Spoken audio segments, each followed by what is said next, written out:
This is DLFM Online Radio Station Chicago. Dimensión Latina FM Radio TV. Baja nuestra aplicación a través de tu iPhone o Android. Búscanos como Dímela FM. Búscanos en TuneIn Radio como Dimensión Latina FM y visita nuestra página web dimelafm.com. ¿Qué esperas? Comienza a conducir tu propio show de radio en Dimensión Latina FM y sé parte de nuestra familia. Llámanos al 925-819-2463. Solo música buena. Cuando las otras radios te dan lo mismo. Ay, esto es mortalmente aburrido. Dimensión Latina FM, tu radio por internet. Tiene los mejores programas en vivo. Que ponen una variedad de música que me gusta. Y es la mejor radio. La mejor variedad musical. Transmisión HD. Con buena imagen y sonido. Así que cámbiate a Dimensión Latina FM. Me encanta. Tu radio por internet. Somos diferentes a los demás. Porque me gustan las canciones también. Las canciones. Porque se me hace la mejor. Los locutores. Tocamos buena música. Tenemos los mejores programas en vivo para Chicago y el mundo. Dimensión Latina FM, tu radio por internet. Y ahora Dimensión Latina FM, tu radio por internet presenta programación en vivo. Estaremos transmitiendo a través del Facebook Live. Comenzamos.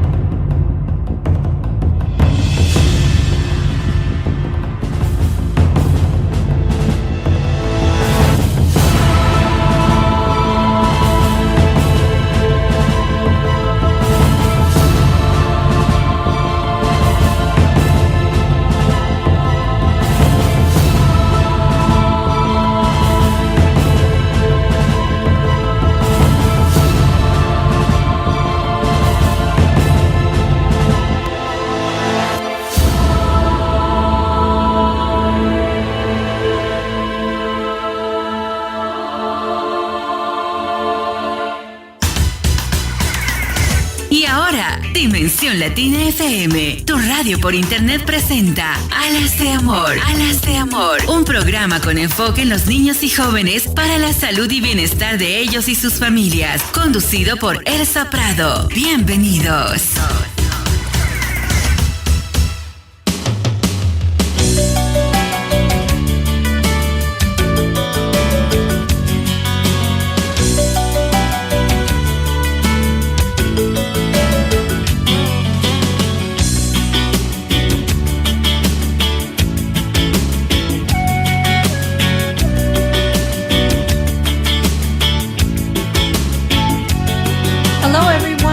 Welcome to Wings of Love. We are broadcasting live in Chicago through Dimensión Latina FM, and we have a great program for you today. We have Commissioner Tommy Calvert from San Antonio, Texas with us today, and we are going to touch on a subject that he is very passionate about.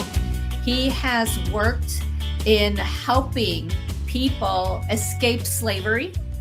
He also has led in organizing the protection ad for trafficking victims. And one of the things we wanted to touch upon today is the human trafficking that is taking place across our universe right now. I want to say universe because it is running rampant at this time. Welcome to Wings of Love. It is an honor, and I am so excited to go worldwide with you. Yes, let's do this because we really need to put the alert button, especially for families and youth in this time. It is just the darkness involved in this administration and just the situation that we already know that human trafficking is basically slavery. Except they call them sex slaves, as we already know. And it has become also a form of genocide.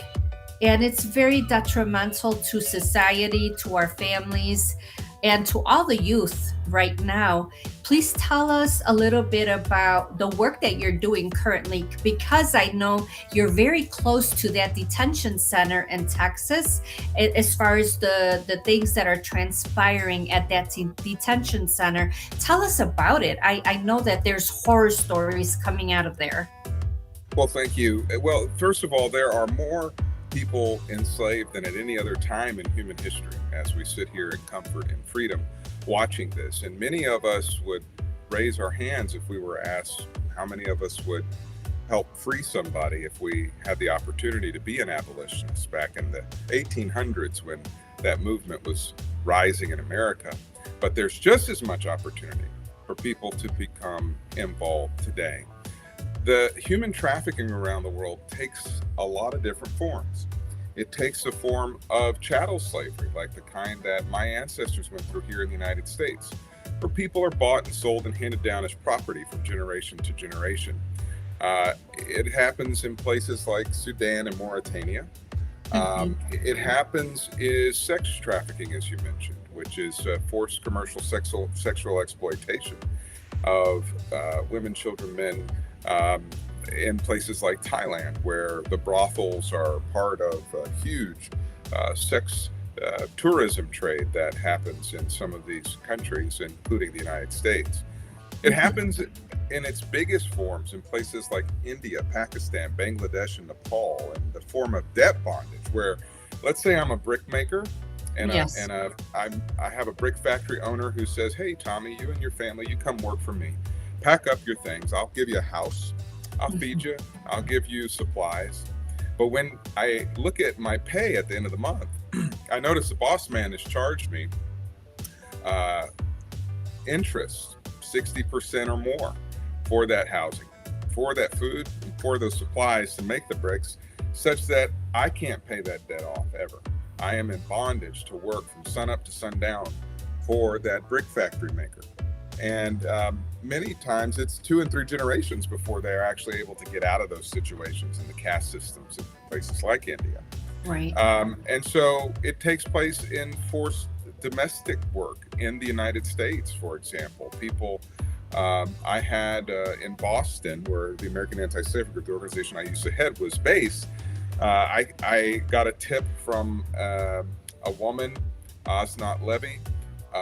She saw a child hitting at a person who she didn't think could be the mother, because the disrespect that was happening and the way the child was hitting, and it just seemed really off. And the woman got separated from the family for a moment and begged for this lady's help.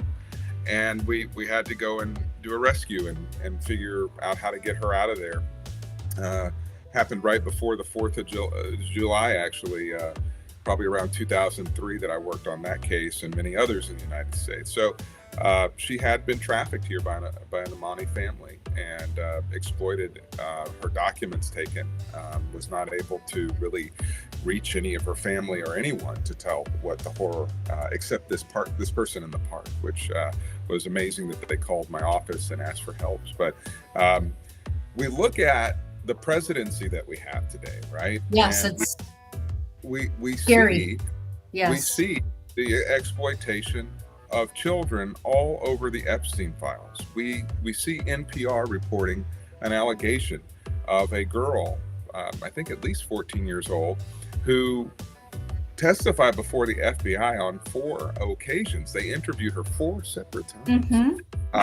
And of course, it's amazing and astonishing that as part of the Epstein tragedy, that 1,000 victims from this operation largely went unresolved in the justice system, either because of corruption or because of some sort of other national security connection, maybe to nations that have favoritism in the United States. And many of you know who I'm talking about when you read between the lines.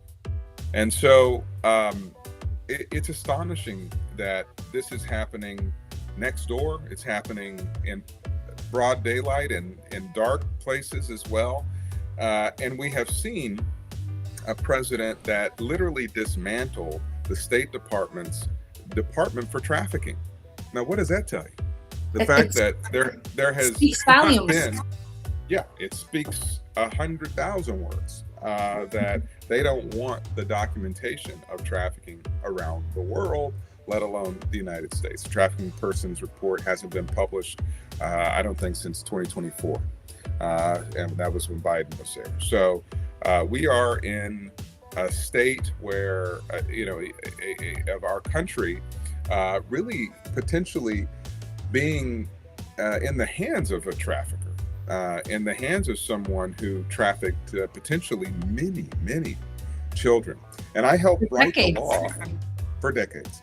I helped write the law that gave a 20-year minimum if you traffic a child. That was something that we pushed through Congress back in, 2002, 2003, somewhere thereabouts. And that's the law that Ghislaine Maxwell's in prison under. And I do think that the president will one day be prosecuted under that same law if he doesn't abscond to one of his Middle Eastern friends in Saudi Arabia or UAE. Right, exactly. Tell us about how you came this close to something happening to you. Well, I've been involved in all kinds of rescues, right? I've been involved in freeing people in Sudan, 6,000 slaves in the war zone in the bloodiest civil war in the 20th century.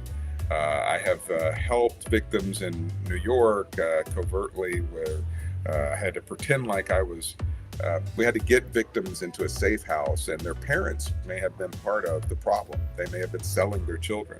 That happens. And having to pretend like I was a longtime friend of a victim, that we were getting to a safe house to get their documents so that they could get to a place that was not going to keep them in exploitation. Exactly. But it is a crime that could happen to anybody.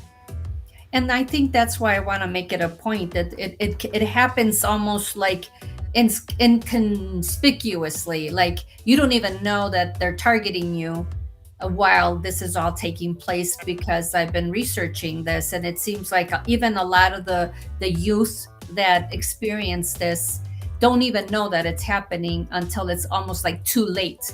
Like the debt is there to the point where they're like, how do I get out of it? There's all kinds of grooming online that has magnified the reach of traffickers and those who want to do terrible things. People are, the underlying cause, right, of this are many, but the biggest of which is poverty, right? You had at one point in the world about 2 billion people living on about $2 a day. Yes. And they're most likely to be exploited into any number of these forced labor situations by fraud or coercion. Mm-hmm. And so it's really important that parents really take very, very strong monitoring of what's happening. But it could happen to adults as well, and it does happen online. If I can, my program is always geared towards our youth and children and for the safety of them and their welfare. You are an expert in this theme, and I just want to ask you if you could just give some really important tips to parents so that parents are safeguarding their children in a better way and maybe not be so lax. Sometimes, parents don't want to say no to their kids, but I'm sure you can tip them on things that you already know how the inner workings of this type of work happens. So I think you would be the best person to tell them, look for whatever, or, what are the things that parents should be. I mean, I was horrified just recently. I'm reading about how this billionaire is the owner of Life Touch classroom pictures. I mean, these are the pictures that kids take every year in the schools across the country. And now we're looking at this big billionaire. I'm like, oh my God. That's how they end up tracing, and so many kids go missing and all these different things that happen. So you're the expert. Go ahead and tell us what you can tell parents. I mean, alert them as to the sinister work behind all this. Well, your kids need direction, discipline, and they need boundaries, and they need spot checks, and they need you to get invested in technologies that allow you to monitor the search history, the hidden apps, all those things. We know that kids can get to a computer and make profiles elsewhere, but when they're in your home, which is going to be a good deal of the time, I really think there's more and more evidence that children getting on these social media apps before 17 is a really bad idea because of the kinds of mess that is on them. I know there's the peer pressure, but we just saw the court case of the liability of those companies and social media being responsible for major damage to young people and being held accountable. This is kind of the start of what I think will not just go towards bullying of children, but also the luring of children and how the profiles are allowed to happen. But if you're spot checking, if you are having those random checks, if you've got the passwords of all those things in an app and you've got the search histories and you're monitoring that kind of stuff, it will be very, very important. But they're getting through music apps and all kinds of different ways, gaming, because gaming is a big one, I think, right? Yeah, you might just think it's an innocent game, but it could be some creep really trying to figure out a way to get an underage child into a bad situation. Mm-hmm. What would you say to moms and dads, like, for example, just like the biggest step or like the main, the core of it, to hopefully safeguard their kids from any potential human trafficker?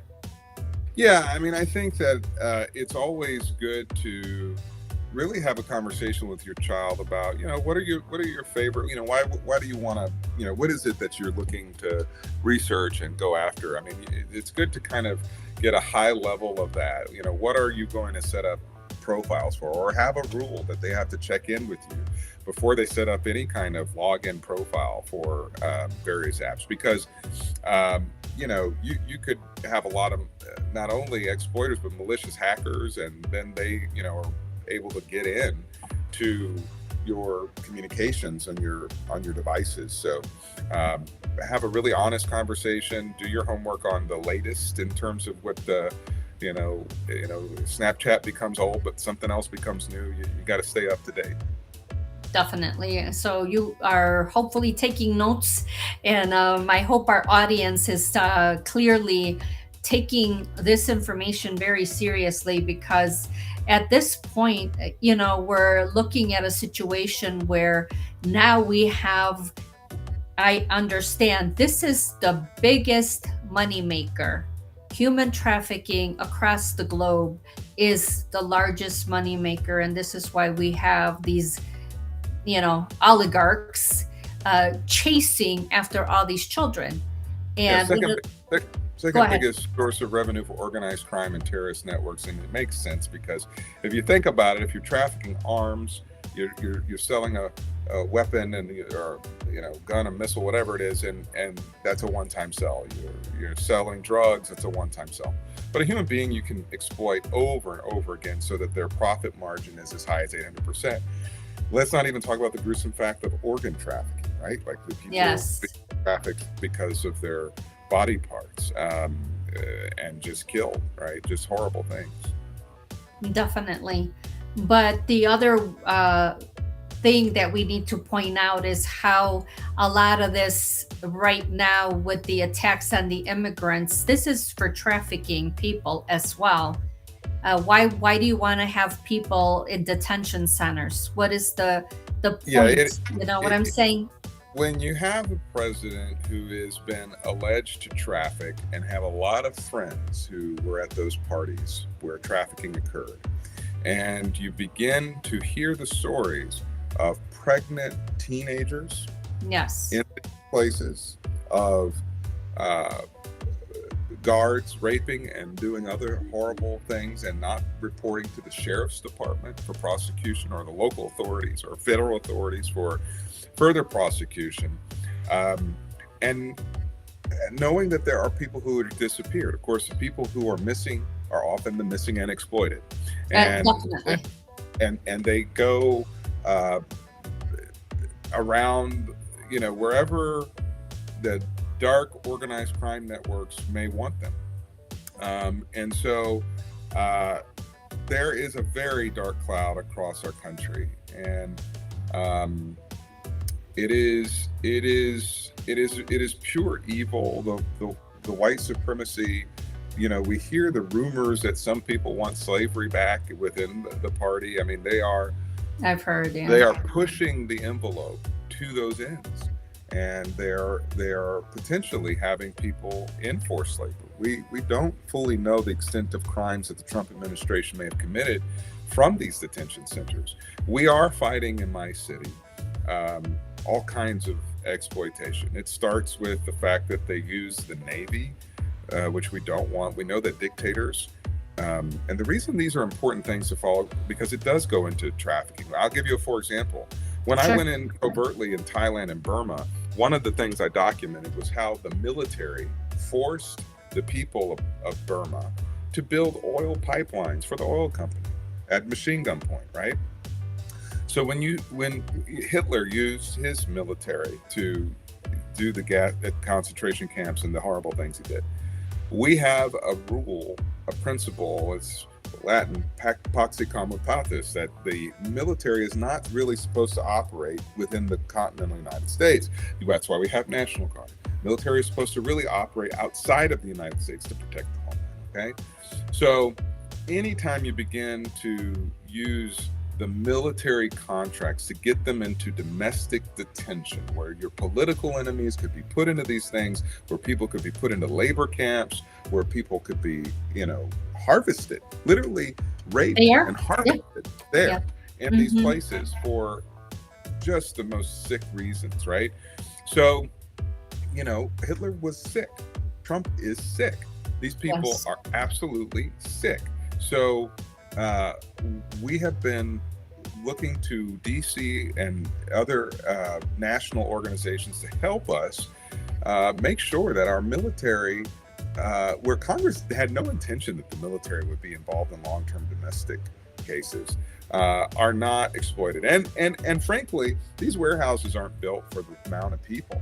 I mean, you got to have at least a bathroom for every 100 people. A warehouse doesn't have that many. They don't have the sewer capacity to handle these things. They have to, not only are they spending way more money on the price of these things. I mean, ours was appraised at $37 million, but they bought it at $66 million.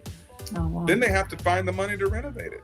And there's all kinds of graft that could come in their friends doing the contracts. And hell, there may be laborers that they're using and exploiting on some of these things that are out of, I mean, who knows what the next steps for these people are, because they know no decency. Exactly. And it's gotten so flagrant, and it's almost like so out in the open. It's like we say, out in broad daylight, committing these horrendous crimes against children and people, and you're just left in horror.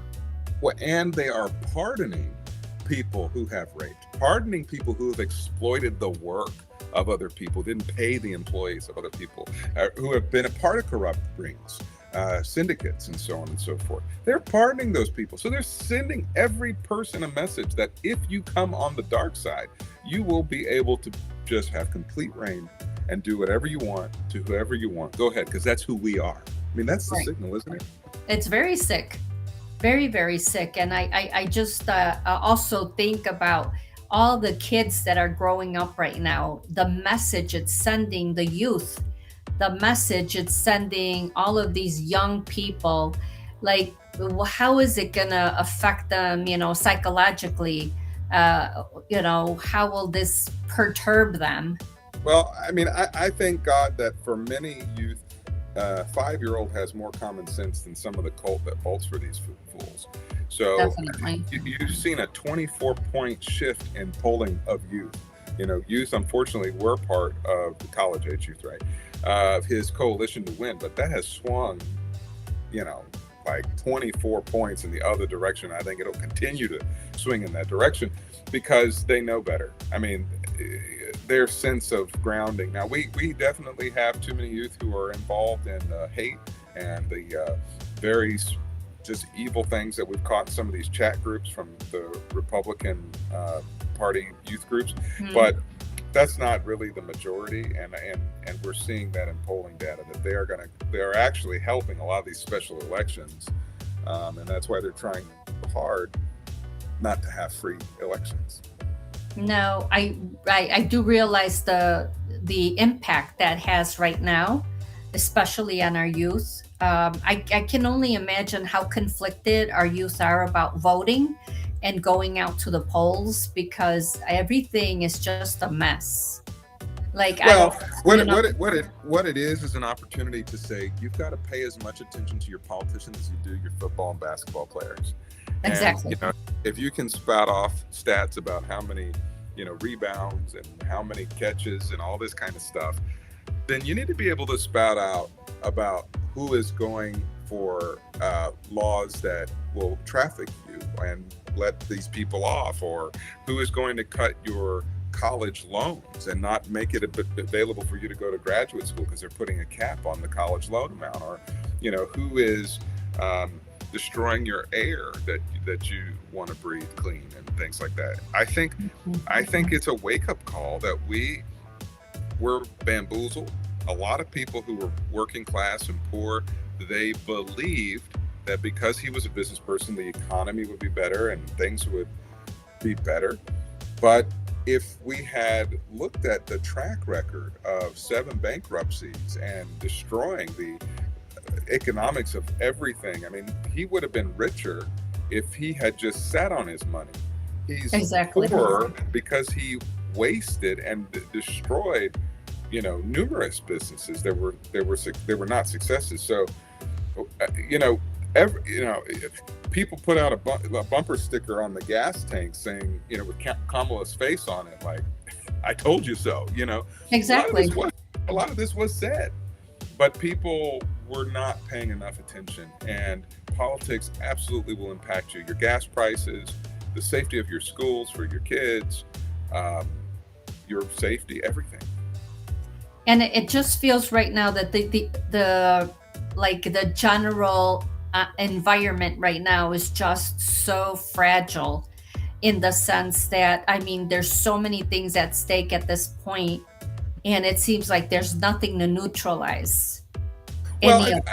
Well, I do think there is. I think the courts have been a saving grace. We've had to sue. I mean, in the case of what I'm trying to do is get groups like LULAC and get groups around the country to use the courts to uphold the rule of law. And the reason is fascists like to pluck at your rules. And what Mussolini said is, you can pluck a chicken one feather at a time and nobody will notice.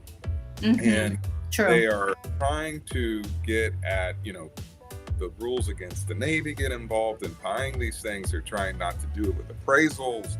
They're allowing their friends and themselves to make billions of dollars off the federal government. They're bankrupting. We're winning in the courts, and we are winning in special elections. I believe we've already won. I believe that the country has decided we are not going to this dark abyss. We're just not doing it. And I think they're getting scared on the other side. They're realizing they can't pull off the Project 2025 coup. They cannot pull off a slave kleptocracy, which is really what they want. They want us to be their servants, their slaves. They want us to give them all the money so that they can enrich their greedy selves. Exactly. And it seems like going back to the times of Europe, where it was by design to keep people poor. It was by design to keep people uneducated, make sure that the less educated, the poorer people were, then the better their slaves would be. That's right. Well, you are in a position to do whatever the boss man tells you because you're under his thumb. You're under his he's got his foot on your neck, and you're never going to rise up. Then they want that. Yeah, that's true. And so besides voting, which I think is so important right now more than ever, all our youth to get out there and vote and,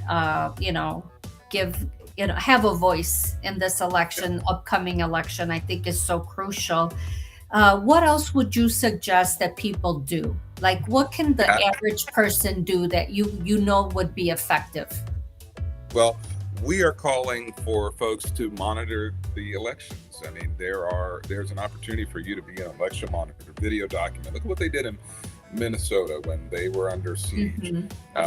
We know that in some states there are laws preventing federal officials from being in the polls. We know that the president very much wants to use his private army of ICE to come into our polls, but that doesn't mean that we can't organize lawyers, statisticians to check the irregularities of voting, that we can't do monitoring and documenting of election shenanigans that the administration may try to pull off. Contribute to candidates, get involved in a campaign, make sure that the victory is there. That's phone banking, that's block walking, that's helping, take a collection from friends.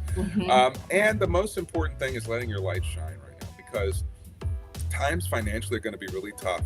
And that's what the fascists want. They want you to be under their foot. But if your neighbor needs some milk and some eggs, and you have enough to help them out, and they're on a tough budget, this is the time to let your light shine and do that for them. Whatever that is in your sphere, this is the time that the light can outbalance the dark. That's one of the most important, whatever that is near you. And you know what they say, the light will always win over the darkness. And that's what we need to keep in mind, not to lose the faith in spite of how difficult things have gotten. I mean, things have gotten what I say all the time is I've never seen it so bad in my lifetime. And I think that there's a ton of people that could say the same. They had never thought that our lives would be where they're at right now. We never thought that we would be in such a bad place. Well, it's a spiritual awakening, and I think that the good Lord is telling us, if you really want to go down the path of white supremacy, hate, and oppression, this is what it looks like. It looks like chaos, destruction, and unity, disruption that we cannot. But because I think there is an awakening of consciousness that's happening, that people cannot ignore that pathway is not a one of a world they want to live in, I think we are going to see a lot of victory for the light. And, there are always things beyond a dictator's control that are part of the spirit of light. COVID was something that the president could have done a better job at, but his stupidity led that crisis to cause him to lose the election. Exactly. Iran is going to be a similar one. The Iranians are going to enact economic pain on the Trump administration until after the November election. They did that in the 70s when they gave the hostages back as soon as Reagan got elected. They will turn the knife to prove a point. And Americans really need to study their history and be elevating their consciousness towards harmony, not looking at a zero-sum game in the world, but in terms of how we can help each other instead of how people are telling them to step on someone. That's not the way God wants us to live. You are absolutely 100% correct. That is so, so true. And I thank you so much for explaining it in such simple terms, and for people to, I hope, gotten a different perspective of what the situation is doing to our families here in this country. In closing, what would you like to say, or what is another thing that you think would be really important for our closing today? Well, our freedom, our democracy is always on the line, and it always requires eternal vigilance. And the most important thing when democracy and freedom is on the line is not to wait for somebody else to do something. It is to make sure that wherever you are, that you make sure that the principles of our Constitution and our connectivity and unity as a society are maintained. It's up to each of us. It's each of our challenges. It's not just Tommy Calvert and Elsa's challenge. It's your challenge too. And the world is calling for everyone to help it put more light, and you can do it. Absolutely. I think everybody can, everybody put their 2 cents in, and we could really bring about change, for the better, right? Think positively. Yeah, Think positively. exactly. Yes. And acting positive as well, to make it happen for everybody. I really truly appreciate the time that you have given us today at Wings of Love. I am extremely grateful for your time today, because I know how crazy busy you are, and you still made time out of your heavy duty schedule to be here with us today. Thank you so very much, and I hope that this is the first time on my program. I hope that down the road we have a program where we're talking about the success of turning everything around. And I pray to God that we have a good turning around of this situation, so that we we mark our calendars for January 2027. We can do that show. Absolutely. I'm going to put it on my calendar today. There you go. Mark it down. Thank you so much, Commissioner Tommy Calvert. Thank you so much. Your time and all of the the pointers, all of the advice that you have given today are truly, truly priceless, because I know that they fall in line with everything, that there are so many good people in this world that are hoping for everything to improve and see better days. There is a light at the end of the tunnel for all of us. And like you said, come January 2027. Already won. All right then. Yes, that is correct. Well, everybody, I want to say have a very good evening.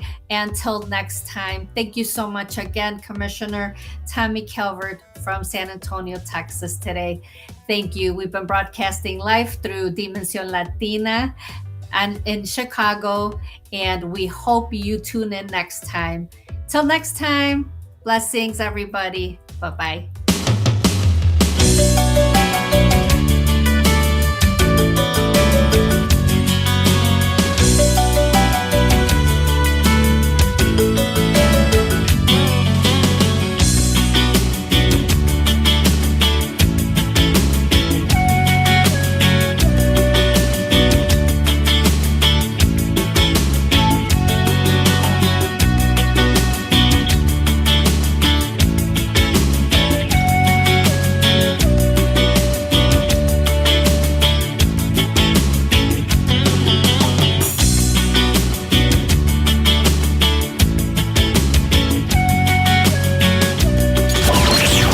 Aquí llegamos con nuestra programación